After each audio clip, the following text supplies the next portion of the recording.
70 বছৰে আগৰ পূৰ্বৰ চৰকাৰে নভবা কথাটো বৰ্তমানৰ চৰকাৰৰ যি কেবিনেট মেইনলি অসম কেবিনেটত আমাৰ এই বিষয়টো 5টা কমিউনিটিৰ বিষয়টো স্থান দিছে গৌৰীয়া মৌৰীয়া দেশী চৈয়দ জোলা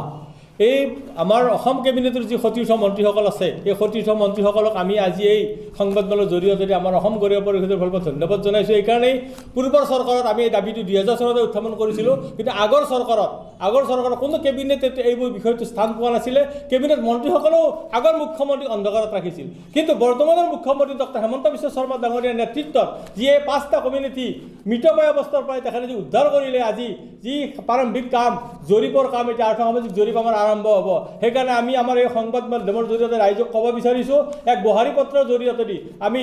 এই যে বৰপেটা লোকসভা সমষ্টিৰ প্ৰাৰ্থী ফণীভ অগপৰ প্ৰাৰ্থী মিত্ৰগোটৰ প্ৰাৰ্থী ফণীভূষণ চৌধুৰীক হাতীৰ ছবিত ভোট দিয়াৰ কাৰণে আমি আমাৰ সংগঠনৰ ফালৰ পৰা আহ্বান দিছোঁ মূলতঃ আজি প্ৰেছ মিটৰ সাৰমৰ্ম এইখিনিয়ে।